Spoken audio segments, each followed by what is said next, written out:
Hi YouTube, welcome to my second channel, and today we're talking about should you, right there, get a tiny little doggy. Honestly, this question should be asked for any dog or any kind of pet you bring into the house, but today we're talking specifically dogs because that's what I have. But you should always ask yourself before you're bringing in a dog into your house, because the goal is to keep it there forever home.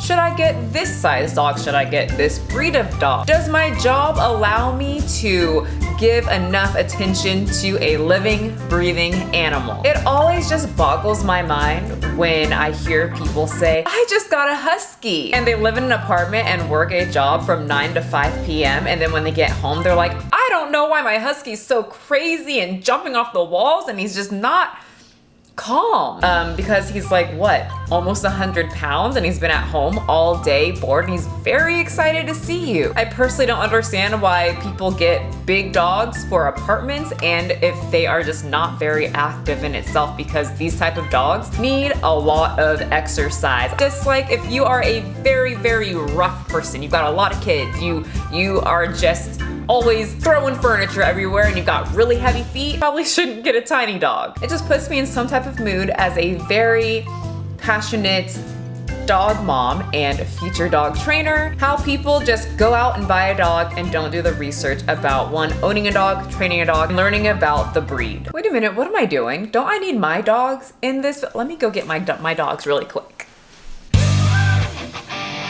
Yeah, toys. Lay down. So I've had Little Butters for almost a year now. His birthday is October 15th. Yes, we're throwing him a party. But I've had Little Man for about a year now, almost a year, October 15th. And then I've had my other dog, my OG dog, oh, there she goes. And she is about 14 pounds. So both of my dogs are relatively tiny. And ironically, like I said, I grew up with 200-pound Great Danes all throughout my childhood, so it was quite the difference having a small dog. So I know both sides of the fence. So let's answer the question, should you get a small dog? Number one, something bad. They can easily get hurt. Stepping on them. If you have small children who are too rough, if you already have bigger dogs that can easily hurt them if they're playing together, I have to be very careful with him because he wants to play with other dogs so bad and they're all bigger than him, so you can get squished. I have to watch Yoshi sometimes. She'll try to rhino charge him and you still have to think she's small, but she's 3 times bigger than Butter. So something to think about. I made a mistake because from a young age, I taught him, go fetch. And so I was picking up his toy really quick just from kind of behind me. I didn't know he was still attached or he grabbed onto the toy and I was about to just toss it across the room. If I didn't look, Little Butters would have been having a very horrible flight. Now, if your home is safe, that's great, but you also want to think about taking them outside into the real world where they can definitely get hurt by rowdy children, getting stepped on by people who don't see them, and of course, other dogs. We had an incident because my neighborhood doesn't understand that you should leash your dogs or at least conceal and protect your yard and don't let your yard door be so loose so that your dog can get out. No one understands that here. So dogs get out all the time, and we were walking his very first day that he was allowed to be outside and on the ground after his vaccinations, and I'm like, okay, I'm gonna show you the world so you can see the world, how wonderful it is. And we're walking and this big ass pit bull comes out of nowhere. I had to think very fast, scoop him up. I started sprinting and I look back and I literally thought, wow, this is sad. The only reason why that pit bull didn't catch up to us and rip my dog, who at the time was around 2 pounds, to shreds was because he was obese. He was fat as hell and he couldn't catch up, so I kind of just walked away while he struggled to reach us. Obesity saved my dog's life that day. Didn't it, little boy? It saved you. So my dogs getting attacked is definitely a huge fear of mine because they have no chance. They can't fight.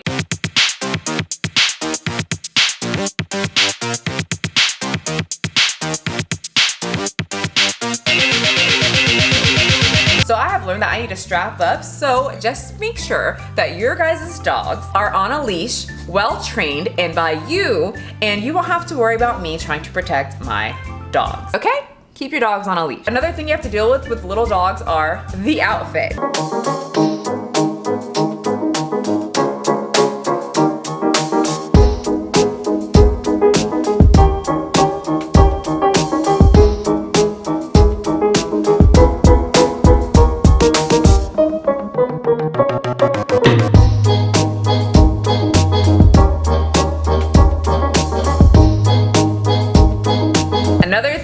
issue with small dogs are teeth problems. The smaller the dog, the more just disgusting their teeth can get if you don't upkeep them. So Butters needs to be getting his teeth cleaned right now. And Yoshi already had her experience with banky teeth. If you've watched my story, she had to get a couple teeth extracted. Yoshi, it's okay. Oh.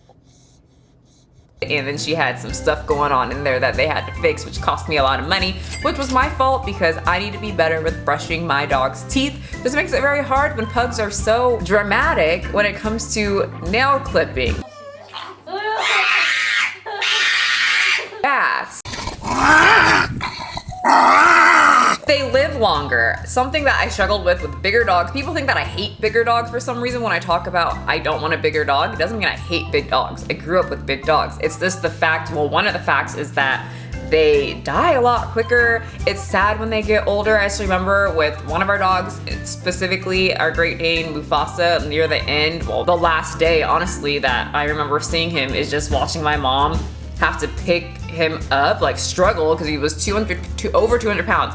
Pick him up and put him in the back seat and then, you know, drive him to the place. I hate seeing that. Every single Great Dane, every single time when I start seeing like my mom or like their legs start failing and I see my mom start having to like push them into or lift them up into the back, it's just, I'm like, oh great, they're near the end. When a small dog gets near the end and their back legs start going, I can just lift them up. I can just forklift them right into the places that I need them to be. Hey, you get over here. You come over here. Come. I didn't ask for you to come. Here. Oh, Yoshi, goodness. Do you have a 1-bedroom apartment? You have just a studio? Don't have that much room? Small dogs don't care. They love tiny spaces. Big dogs seem to love tiny spaces too. Hey, get over here. Come here. Come. Little dogs do great in small apartments. When I lived in a 1-bedroom apartment, Yoshi loved it. She just stayed pretty much in the living room and she was perfectly fine. Yoshi was fine. I could still play with her. I could still play like fetch with her. I could still roughhouse with her.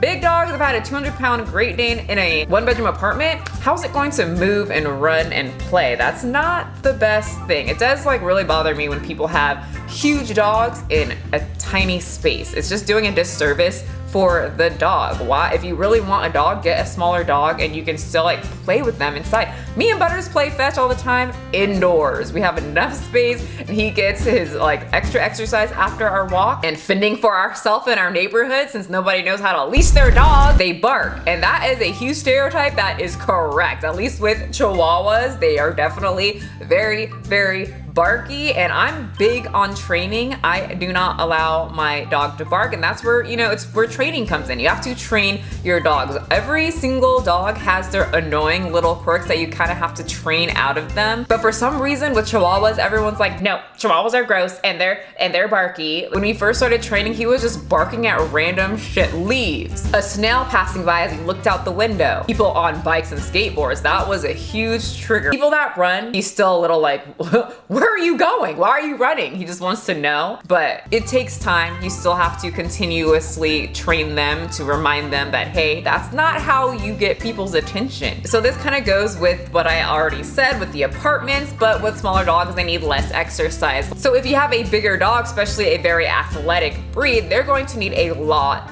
of exercise every single day. Doesn't matter if you're tired, they need exercise. You have a responsibility because you decided to get a dog, so you need to exercise the dog that you decided to get. You want a big dog, that means you're gonna need to get them to exercise a lot. You need to teach them fetch, you need to go on a walk, you need to do something. You can't just have them sit at home all day, wait for you to get home, and then you're upset that they're excited and have a lot of energy. It doesn't make sense. Do your job. But with small dogs, you don't have to do all of that. They can get their exercise by like walking around the house, going up the stairs, playing with their toys, and they're usually good to go. But with my dogs, I do enjoy getting them outside. It's a good training exercises to get them into the real world, to make sure they know how to act. Plus, I get some exercise in with my dogs. It's a bonding experience. So all we do for our exercise is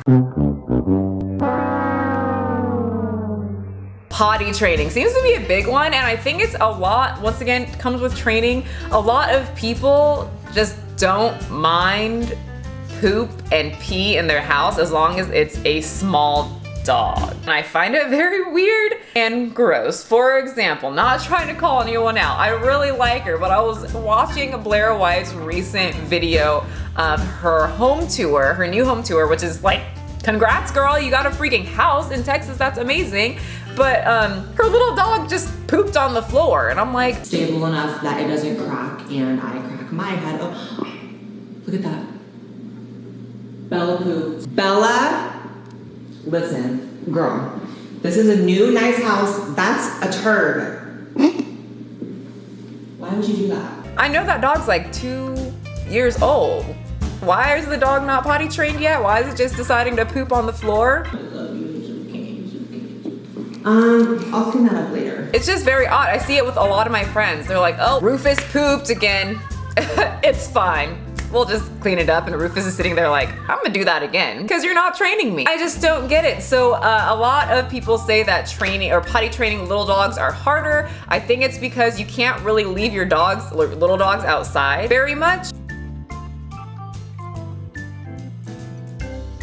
There's more inside dogs, and big dogs, I think they stay outside more, so they're peeing and pooping more outside. Little dogs are inside more, so they're peeing and pooping more inside, and they're kind of just getting into that routine where this is where I normally pee and poop, so this is where I'm going to pee and poop. Yeah, something that I did to really, because he got it faster than Yoshi, but I am currently training to become a trainer, and this is really easy. It doesn't take being a dog trainer to learn. So whenever I would take him outside and let him pee as much, anywhere that he wanted, outside, whenever he would pee, even just a little bit, treat. Lift his leg, pees, treat. And so he would begin to just know that, oh, if I pee outside, I get really fun things. If I pee inside, I go into my cage and I don't get anything. And mom just kind of like scream. Which one sounds more fun? Screaming mom in cage, or treats outside plus going back inside and I get to play some more inside? He made the choice that he likes treats a lot more than me freaking out. So another fun thing is that I can take them pretty much everywhere. I like to take him out still to make sure that he knows not to bark, that he needs to be silent.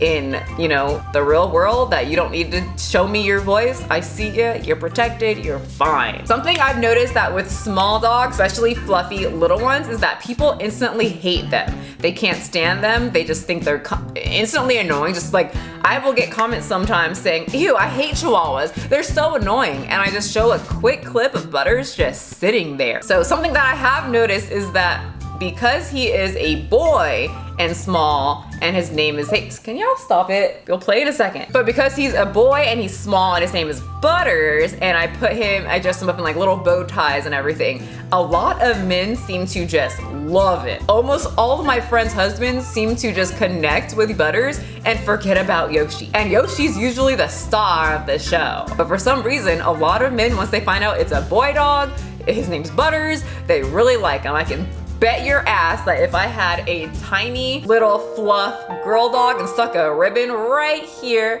on his or her head, people would just be automatically angry. That's like me hating you just because you're just standing there and you're a short person. All right, this one's kind of funny and it's a stereotype and it's true. They're easily scared. Like I'll drop a paper towel at Butters and he will like run in fear. Butters, especially because he's so small, I don't want him like barky and like that annoying stereotype that everybody thinks that he's gonna be. I would start the vacuum cleaner. I did this when he was tiny, and I would just give him a ton of treats, like vacuum cleaner treats. This isn't scary, this is fun. Or I would, put the blow dryer on, give him lots of treats. And so he, like now when I'm vacuuming, he's fine. He'll just like walk around. They also don't eat very much at all. Butters eats about this much, Yoshi eats about that much. So their food lasts me some months, a long time. We would have to spend $200 a month on our food for our Great Danes when we had a Great Dane. So that's something else to think about. It can get very expensive if you are a person who's like, no, I need a big dog. They just have to be big, but you're broke.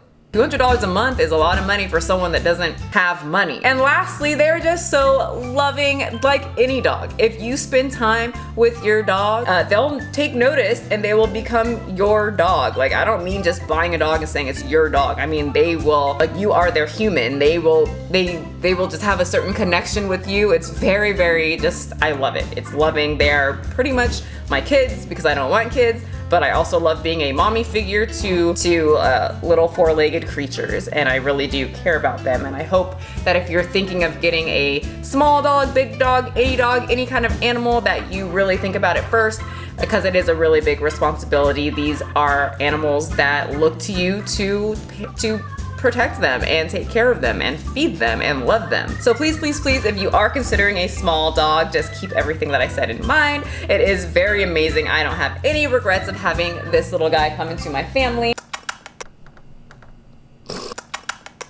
But thank you so much for coming to my second channel. If you want more put together videos, check out my main channel. If you want more sporadic, random, just everyday type videos of anything that comes to my head, subscribe here, because that's what it's all about. And yes, we're gonna celebrate this little one's birthday together. So stay tuned. Thank you. Have a great day, and I will see you guys next time.